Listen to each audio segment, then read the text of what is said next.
Être impuissant est une expérience misérable que tout le monde connaîtra à un moment donné de sa vie. Si vous voulez avoir le contrôle sur votre vie, vous devez acquérir du pouvoir. Tout d'abord, vous devez comprendre ce qu'est le pouvoir.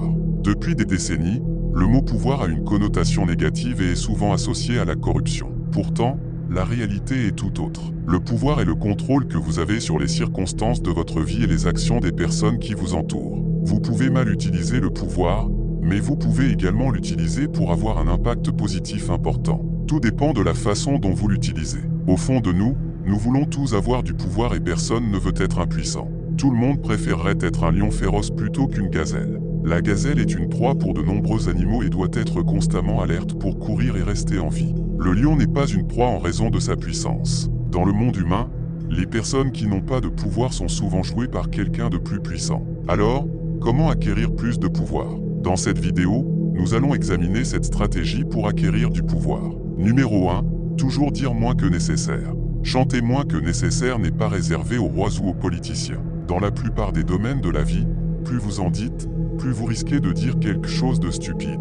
Les mots que vous prononcez sont comme des flèches qui s'envolent.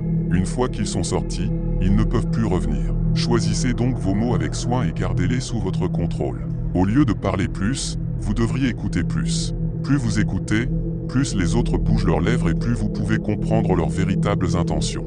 Numéro 2. Évitez les personnes malheureuses et malchanceuses. Les personnes constamment malheureuses répandent leur malheur comme une infection et vous noieront dedans. Ne sous-estimez jamais les dangers de l'infection. Les personnes malchanceuses attirent souvent la malchance sur elles-mêmes et sur les autres. Vous rencontrerez des personnes malchanceuses dans tous les domaines de la vie. Par exemple, au travail, évitez les collègues qui colportent des ragots tout le temps, car ils colporteront certainement des ragots sur vous également. Les personnes malchanceuses sont comme une bombe à retardement, et vous ne voulez pas être là quand elles explosent.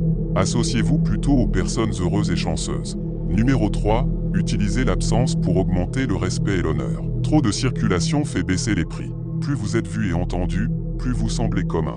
Si vous êtes déjà établi dans un groupe, le fait de s'en retirer temporairement vous fera parler davantage et encore plus admiré. Vous devez apprendre à partir au bon moment. Créer de la valeur grâce à la rareté. Numéro 4. Faites paraître vos accomplissements comme étant sans effort. Vos actions doivent sembler naturelles et exécutées avec facilité, ou le travail acharné qu'elles nécessitent ainsi que toutes les astuces doivent être dissimulées. Lorsque vous agissez, agissez sans effort, comme si vous pouviez en faire beaucoup plus. Évitez la tentation de révéler à quel point vous travaillez dur. Les gens admirent ceux qui accomplissent des exploits apparemment impossibles, surtout quand ils le font paraître facile. Numéro 5.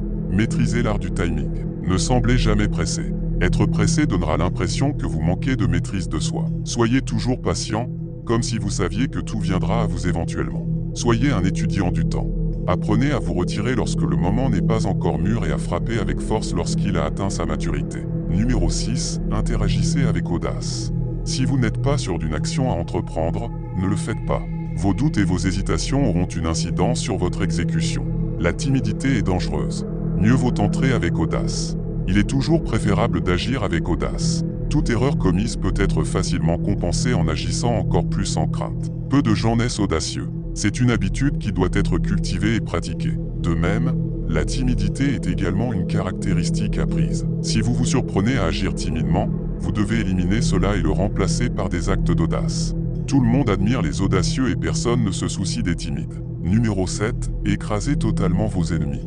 Vos ennemis vous souhaitent du mal. Il n'y a rien qu'ils souhaitent plus que de vous éliminer. Si dans vos luttes avec eux, vous vous arrêtez à mi-chemin par pitié ou par espoir, vous ne ferez que les rendre plus déterminés, plus aigris et ils se vengeront un jour. N'ayez aucune pitié, écrasez-les totalement. Ne laissez à vos ennemis aucune option. L'objectif du pouvoir est de contrôler vos ennemis complètement, de les faire obéir à votre volonté. Vous ne pouvez pas vous permettre d'y aller à moitié. Au fait, si vous voulez évoluer dans la vie, n'oubliez pas de montrer de l'amour en appuyant sur le bouton j'aime et en vous abonnant. À la prochaine.